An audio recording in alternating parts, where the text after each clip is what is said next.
Radio Universidad de Chile presenta Tras las líneas.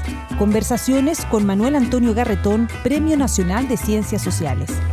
Un programa del Departamento de Sociología y Magíster en Ciencias Sociales de la Universidad de Chile. Muy buenas tardes. Bienvenidas y bienvenidos nada menos que al programa número 80 de Tras las líneas.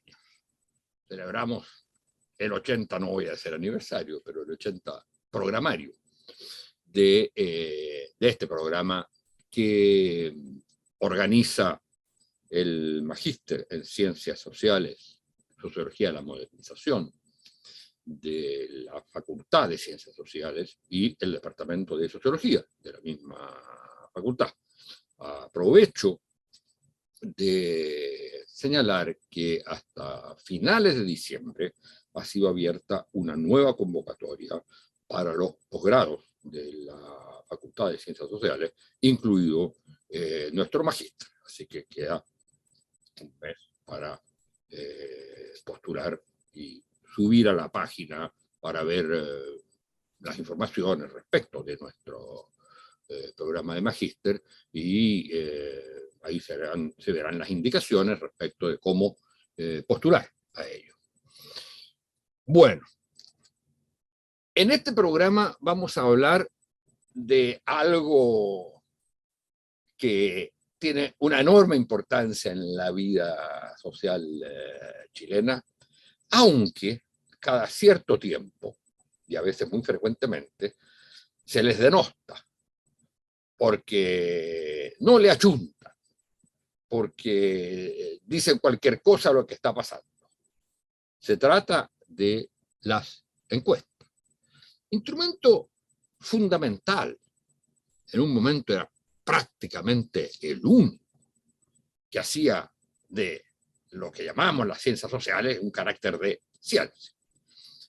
Con posterioridad, después de varias décadas, se han multiplicado y diversificado los métodos de investigación, los métodos de las técnicas de recolección de datos, los estudios de tipo cualitativo, etc. Pero se siguen haciendo encuestas y se hacen debates sobre ellas, pero nadie duda que cuando sale una encuesta hay que averiguar qué es lo que dijo, aunque diga no le creo a las encuestas. Y eso es una muestra que es un fenómeno que importa. Y detrás de ello hay trabajadores, gente, investigadores, personas que dedican su vida laboral a ello, que reconocen cuando hay errores, que después de reconocerlos modifican y van mejorando todos sus sistemas. Y nosotros tenemos muy buen ejemplo en el caso chileno. Este año se criticó a las encuestas a propósito, si mal no recuerdo, de las primarias. Se criticó mucho. Y sin embargo, en la última elección, la primera vuelta, anduvieron muy, muy cercanos. Tanto los porcentajes como sobre todo en el orden en que llegaron. Lo que nadie predecía, el tercer puesto de París. Y en la encuesta, sin embargo, la predijeron. Para hablar de esto, y no solo de los aspectos técnicos de las encuestas, que no necesariamente a quienes nos escuchan les interesa, sino para ver qué nos está diciendo el mundo de las encuestas sobre lo que somos como sociedad y también lo que somos en la vida política y cuáles son las tendencias más profundas, más que intentar apuntarle a una u otra cosa.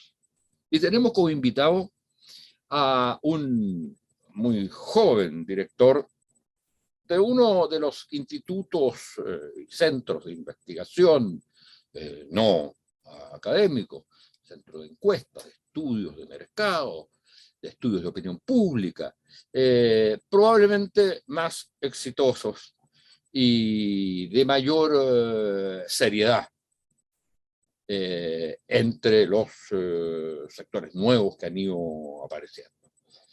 Mi opinión personal es que junto con Latino Barómetro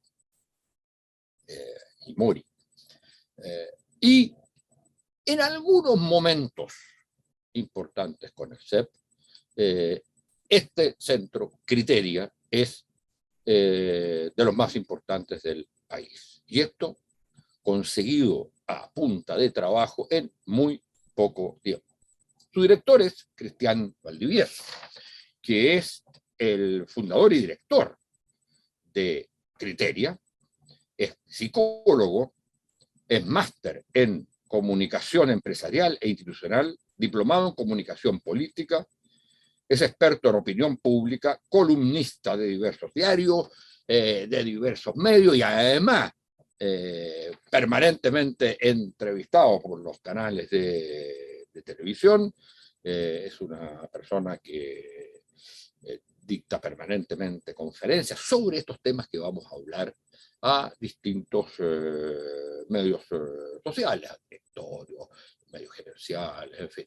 Y siempre ha llamado la atención por la, yo diría, por un lado, por la seriedad y humildad en que presenta los trabajos que hacen y al mismo tiempo por la profundidad de reflexiones más allá de los datos mismos de las encuestas.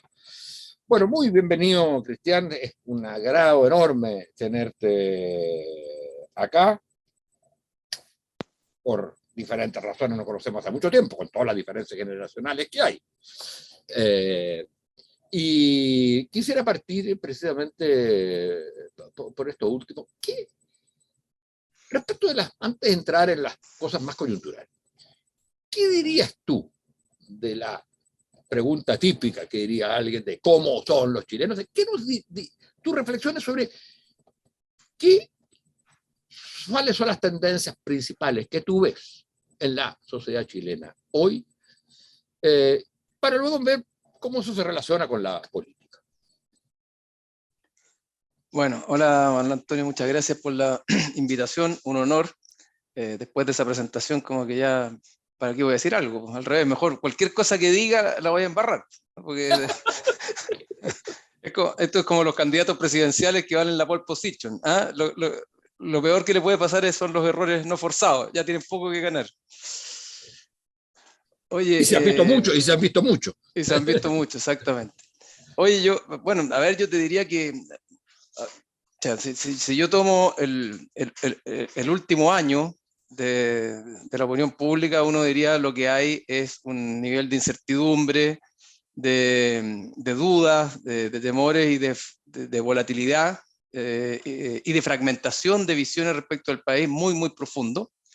Hay muy poco consenso en torno a el país en el que queremos vivir, a pesar de que hay ciertas líneas gruesas que uno dice parecieran de pronto estar empujando lo que Chile quiere cambio, Chile quiere una nueva constitución, pero eso tampoco dura tanto, ¿eh? Esto está bien fragmentado, detrás de estas expectativas de una nueva constitución hay muchas miradas, muchas visiones respecto a lo mismo. Y en lo grueso, yo diría que de alguna manera la opinión pública es bien hija de la crisis larga que hemos vivido en el país, una crisis larga que como todas las crisis se incuban en algún momento y se empiezan a propagar. ¿Ah? Se empiezan a propagar y una vez que se propagan, llega un momento donde se extienden globalmente hasta que estallan. ¿Ah? Hasta que estallan. Y yo te diría que después del estallido viene lo que se denomina de estallido, de la explosión, de la catarsis, como queramos, de la gran crisis, viene el periodo de inestabilidad muy, muy grande entre lo que podríamos denominar la transición entre esta crisis y la reorganización. Y yo creo que la sociedad hoy día está bien reflejada en esta crisis de identidad, en esta transición hacia una reorganización después de un estallido que dejó muchas secuelas positivas, negativas. No me refiero en términos materiales, sino que en términos de las visiones de mundo, de las expectativas que habían, de las ganas de cambiar la agenda, pero que tampoco tiene una mirada única. Y la mirada es una mirada única y unívoca respecto de lo que significa. ¿Y cuándo empieza la crisis? Bueno, si yo tuviera que situarla de alguna manera en términos históricos, diría que o el 2008 más o menos se empieza a incubar, pero cuando se incuba en serio es el 2011, con el primer gobierno de Sebastián Piñera y con el movimiento de los estudiantes.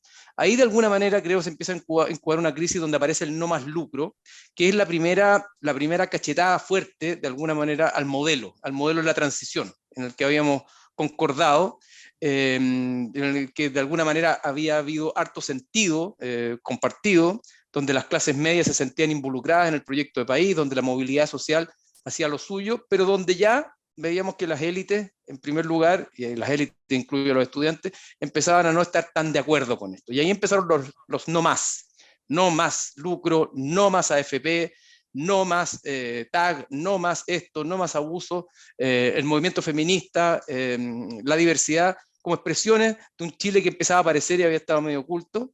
Y hasta que se propaga esta crisis, se instala una crisis ya fuerte de desconfianza institucional. Desde el 2010 en adelante, todos los gobiernos han gobernado con más desaprobación que aprobación, es decir, cualquier gobierno que entre sabe que su luna de miel le va a durar poco y que su periodo va a ser con más desaprobación, porque no hay una mirada mínimamente compartida del país en el que queremos vivir, y yo creo que esa es la ruptura, de alguna manera, desde el punto de vista de la sociedad, de lo que en algún momento compartimos. Y estamos en eso, buscando. Y en esa búsqueda es donde estamos instalados, en esta suerte de fragmentación de visiones y de alta volatilidad que se han reflejado en que el año 2021, en solo un año, ha habido, no sé, 5 o 6 potenciales candidatos o candidatas a la presidencia que han estado punteando las encuestas y después se han desmoronado porque solo representan las emociones, las subjetividades de la sociedad en un determinado momento, pero algo que se cae rápido y que, bueno, otro toma la liana y empieza a representar otras cosas. Así te lo diría en lo grueso, así, muy genéricamente. Mira, estoy muy de acuerdo con ese diagnóstico, con esa visión. Ahora, démosle vuelta a dos cosas. Una, me gusta mucho tu apreciación post, digamos, o sea, lo que ocurre después del estallido, que no es lo que algunos han querido hacer, que es el planteamiento que primero es el estallido, el octubrismo, y después viene el post-estallido, es decir, ya estamos en otra época distinta a la del estallido, en que la mayoría está contra lo que ocurrió y la mayoría está en la reacción contra. Esa es la visión que han dado las posiciones más conservadoras. Y, digamos, es la posición que ama un diario como El Mercurio y los intelectuales que escriben ahí. Y yo tengo la impresión que no tenemos una reacción, o sea, no se en reacción contra el estallido. Tenemos más bien consecuencias, la que tú dices, de transición entre lo que fue el estallido y la búsqueda de la recomposición del lazo, frente a lo cual, del lazo como comunidad política. O sea, es una comunidad política estallada. La comunidad política estallada. Y eso es lo que yo creo que está estallada la relación entre la gente y los partidos. Está estallada la relación entre los partidos mismos estallaron, y lo que tenemos ahora como resultado y la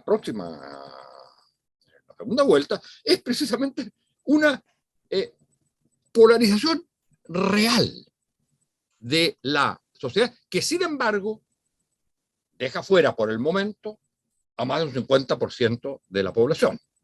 Pero esto también, a mi juicio, nos hace criticar la visión. Aquí lo que había era polarización de las élites y las masas, y la gente no estaba polarizada. Lo que existía, que habían múltiples polarizaciones y tú lo has señalado con la palabra fragmentación. En todos los temas había polarización en la sociedad, solo que no coincidían necesariamente no tenían el canal político. Y en ese sentido es quizás más adecuado hablar de sociedad estallada o sociedad fragmentada, porque hay múltiples polos. Hay polarización generacional, hay polarización regional, hay polarización de género, y esto se ve claramente en los datos que tuvimos para en las encuestas post-electorales. Entonces, sobre todos los temas hay polarización, solo que, como tú bien señalas, no hay el consenso sobre cómo eso se resuelve, sino que de alguna manera cada polarización, cada conflicto busca su propia manera de resolución. Entre otras cosas porque se ha perdido el vínculo con lo que era la expresión general, que era de la voluntad, que eran los partidos, que dígase lo que se diga, hasta un cierto momento sí representaron a la sociedad chilena. Claro, entonces efectivamente es una crisis tan profunda que es una crisis del sistema de representación, donde la sociedad no encuentra el canal a través de la política o de la mediación para efectivamente poder ver cómo resolver estos lazos o estos puntos de quiebre, si se quiere, para poder encontrar algún punto común. Ahora, lo que sí yo tengo un matiz es lo siguiente. Hay polarización entre visiones, pero no hay guerra. Lo quiero graficar de la siguiente manera, en el sentido de la sociedad ve que no puede resolver sus problemas o enfrentar los distintos nudos que tenemos, las distintas fragmentaciones, para buscar algún lazo o un etos común, porque ve que la política es incapaz, porque a la política la ve hiperpolarizada en función de sus propios intereses y agendas. Pero la sociedad, más que estar peleando contra el otro, tiene puntos de vista distintos, que estoy de acuerdo contigo, pero la sociedad está mucho más dispuesta a dialogar en torno a cómo encontrar ese sentido común de lo que ve que la política o los actores políticos relevantes están dispuestos.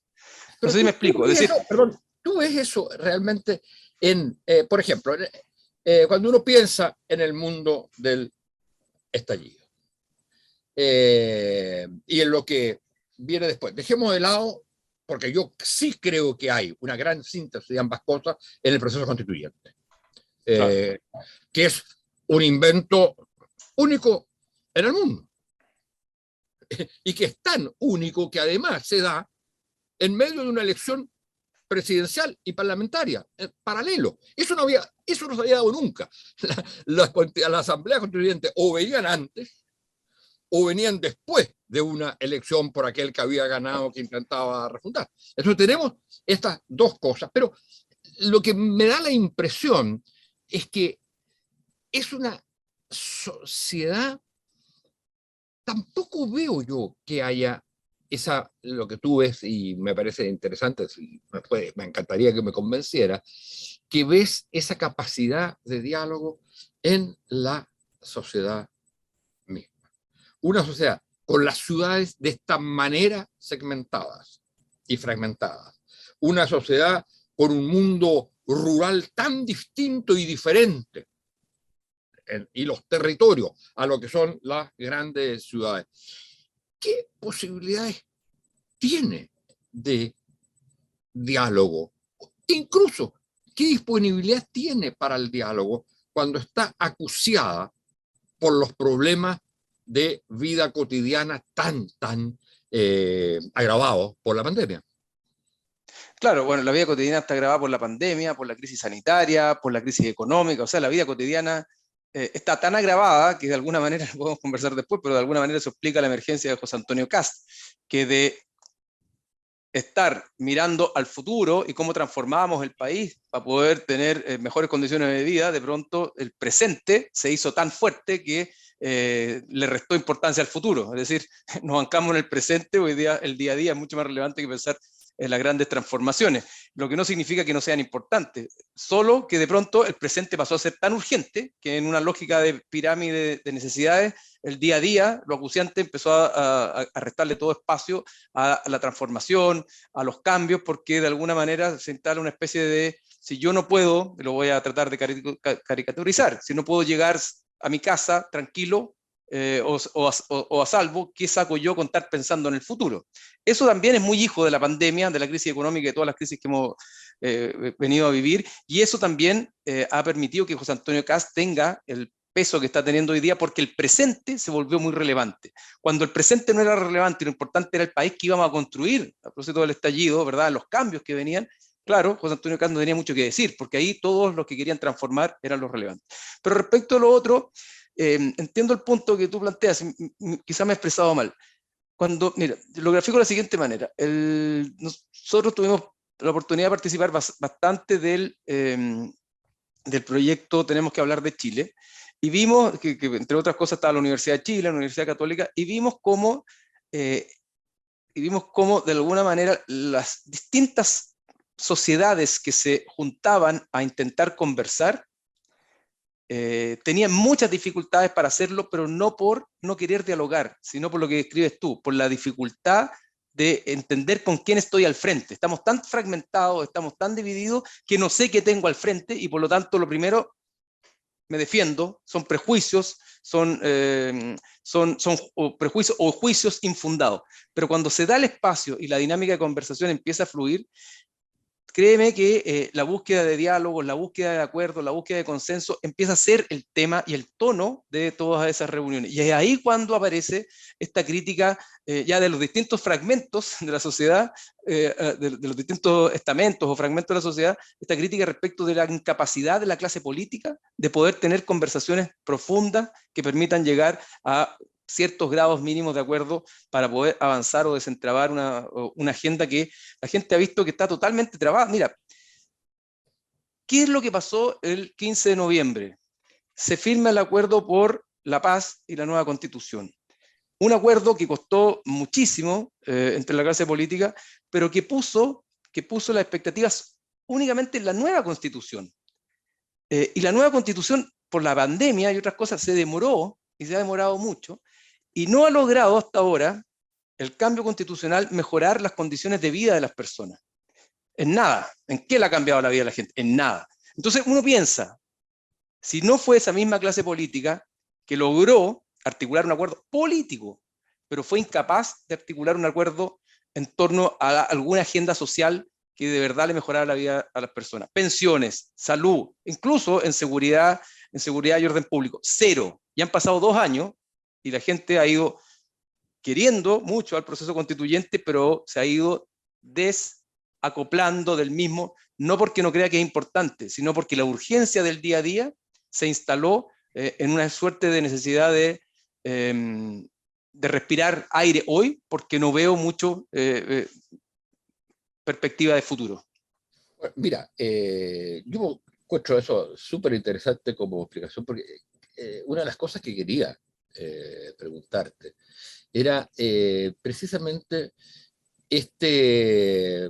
en las últimas encuestas hay una baja bastante importante del apoyo a la constituyente. Si mal no recuerdo, es 29%. Hay más desaprobación que aprobación, efectivamente, está exacto. Está 51, me parece, desaprobación. Exacto, sí. Y 29... aprobación. Y el resto, el delta es no sabe o no tiene opinión, exacto. Claro. Y esa es... el delta es lo que, para explicarle al público, entonces el delta es lo que no está, digamos. Lo que falta para el 100%. Lo que falta por 100%, exactamente. Bueno, y esa sería tu explicación, porque la verdad que, si mal no recuerdo, hubo algo así como un 60 o 70% de aprobación al proceso constituyente. En un momento. Sí, al principio era muy grande, y fíjate que la sociedad sigue viendo a la convención como institución como algo muy relevante e importante, y sigue pensando, cuando yo digo... Y le va a resolver los problemas, sigue pensando que le va a resolver los problemas. Claro, y al mismo tiempo que no tenemos otra opción, es decir, la gente está desaprobando la gestión de la convención, pero al mismo tiempo está convencida que si no hay una solución a propósito de una buena nueva constitución, tampoco vamos a salir de los problemas en los que estamos. Entonces, ahí hay una suerte de paradoja. Es curioso porque, pero hay una participación muy activa. ¿Sí? en regiones, prácticamente todas las instituciones en Chile están realizando actividades que tienen que ver. Mi propia universidad habla de Universidad de Chile Constituyente y Exacto. se habla de un país constituyente. Tengo la impresión que la cantidad, por ejemplo, de demandas, de demandas concretas que nutren el debate y la participación de la gente en el proceso constituyente es enorme, lo que se ha llamado, digamos, muchas expectativas, etc. Y sin embargo, es curioso porque da la impresión que la gente sigue creyendo, ¿no? Y sin embargo, los porcentajes de aprobación, ¿qué es lo que le criticaría? ¿Es lo que dices tú? Es decir, que no veo solución a mis problemas. Mira, en una parte, pero en la otra, la crítica también refleja lo que estábamos describiendo como esta transición de alta volatilidad. Es decir, en esta transición, cuando uno pierde los referentes, pierde los consensos, pierde de alguna manera el relato que había compartido, la sociedad empezó a buscar otros referentes y a enamorarse rápidamente de referentes que, sin haberlos conocido, aparecían como mejores que los que habían estado antes. Entonces, así como en el proceso político y presidencial la gente ha ido enamorándose de las Pamela Giles y desenamorándose rápidamente, o de los Sebastián Sichel, etcétera, o de Joaquín Lavín, o de Daniel Jadwe, con el proceso constituyente pasó algo muy parecido. Es decir, la gente se enamoró de los independientes, como que los independientes fueran puros, buenos y totalmente santos, y rápidamente se desenamoró de los independientes. Entonces, el mismo fenómeno de volatilidad que hemos visto en el cuadro político, de alguna manera se tomó al proceso constituyente, y yo creo que muchos del proceso no entendieron bien que lo que les estaban dando era una señal de oportunidad y no una carta blanca, y era una oportunidad porque los otros estaban tan desgastados y eran tan poco creíbles a ese nivel que cualquiera que los pudiera reemplazar iba a ser una opción más valorada, pero eso no significaba que te iban a abrazar y te iban a mantener el amor para siempre. O sea, el mismo fenómeno que hemos visto en la volatilidad presidencial también pasó en el proceso. Entonces, hay algo respecto de que no eran tan buenos muchos de ellos como suponíamos, por lo tanto, desilusión.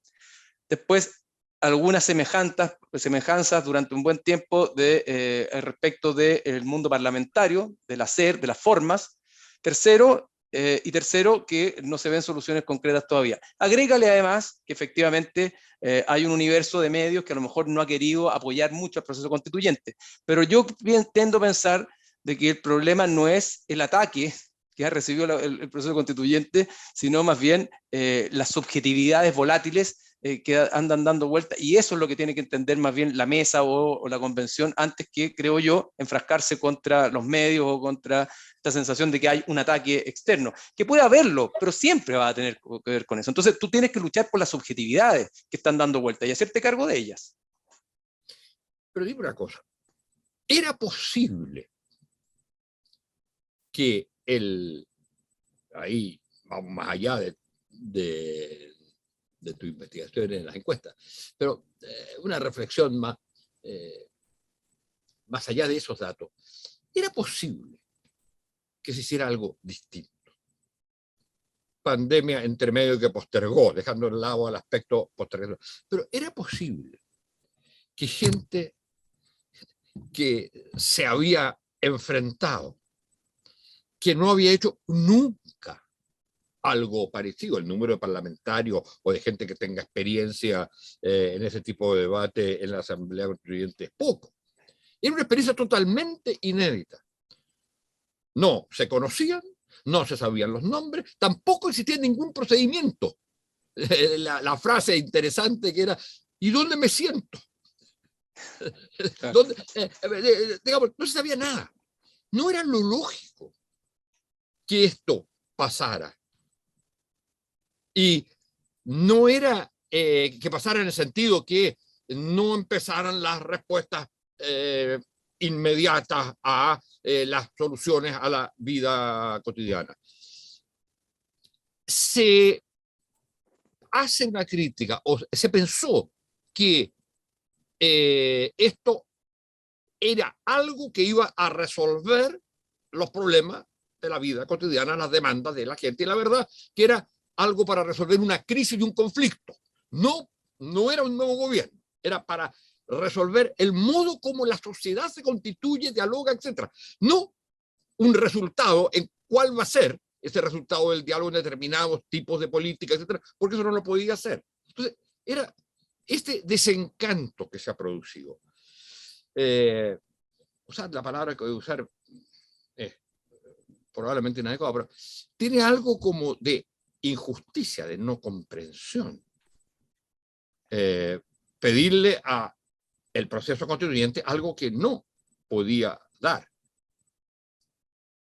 Sí, yo estoy de acuerdo contigo, tiene algo de injusticia, pero tiene algo de realista también, en el sentido de, uno puede decir, es un problema de injusticia o también un problema de comunicación, era algo posible, pero las condiciones de la realidad son esas, y también si uno piensa, y ahí por eso me remito, vuelvo de nuevo al acuerdo del 15 de noviembre, si uno piensa que han pasado 2 años, y te pones en los zapatos del 85 o el 90% de la población, que han pasado 2 años, y que la demanda expresada en el estallido social no se ha canalizado, o por lo menos se ha canalizado, pero no se ha logrado dar respuesta a ella, era natural también esperar que la ciudadanía en algún minuto no digo que se bajara del avión, del bus, no que se bajara, pero que sintiera que esto no estaba haciendo o teniendo la velocidad o la rapidez con que la gente había soñado que se produjeran algunas demandas. Y por eso vuelvo al acuerdo del 15.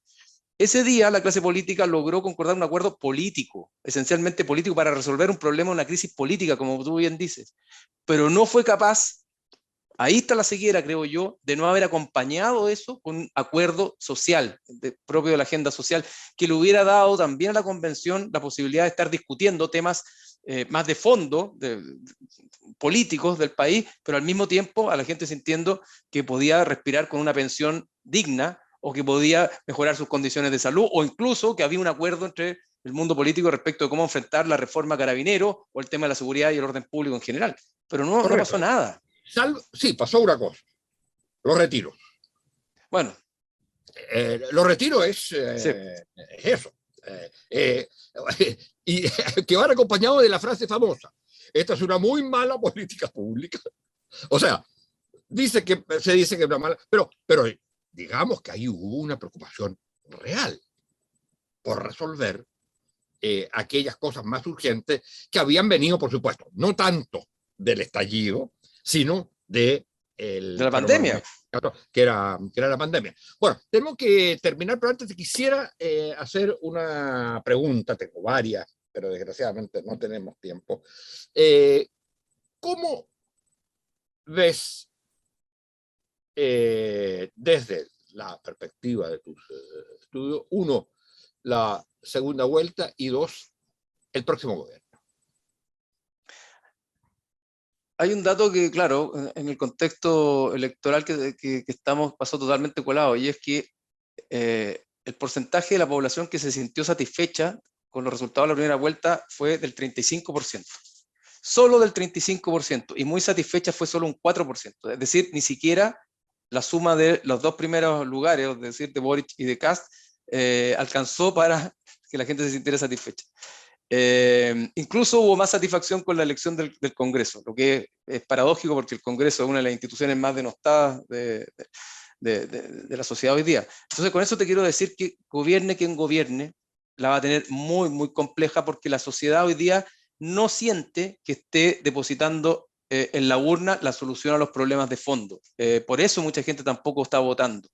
Y al mismo tiempo, el mundo sabe que si no hay un acuerdo, una convicción, por último, ni siquiera un acuerdo, una convicción de buscar algún lazo, algún vaso comunicante entre las élites políticas para poner la agenda de la ciudadanía por delante, pensiones, salud, educación, etcétera. Seguridad. Seguridad, de todas maneras, seguridad, narcotráfico. La gente rápidamente se va a olvidar del gobierno de turno, lo va a abandonar, y capaz que paradojalmente, fíjate lo que te voy a decir, porque las lunas de miel son tan cortas, paradojalmente el plebiscito de salida, ¿verdad?, tenga que ver con una evaluación del gobierno. Es decir, si está José Antonio Kast, que el plebiscito de salida sea un plebiscito contra él y por lo tanto muy favorable al apruebo, y si está Gabriel Boric, un plebiscito empujado por la oposición hacia su gobierno, como, invitando al rechazo. Eso es, como el plebiscito de entrada fue claramente una exactamente. Y eso sería un efecto bien paradojal de lo que estamos viviendo. Entonces, lo veo complejo. Yo creo que y los que estamos más politizados, los que vivimos en este mundo, de alguna manera, y nos interesa, nos nutre, y además laboralmente estamos en eso, ni que decir el mundo de la academia, etcétera, pensamos que esto es algo mucho más relevante desde el punto de vista de la opinión pública, de la ciudadanía.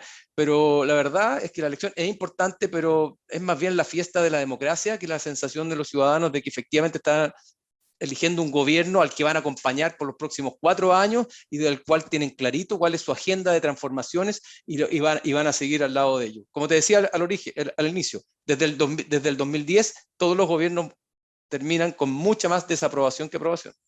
Bueno, y eso tiene que ver precisamente con el tema central, que se rompió la columna vertebral. Exactamente. Quizás para siempre. Desgraciadamente no tuvimos tiempo, porque me hubiera gustado preguntarte esta persistencia del 2% de confianza en los partidos.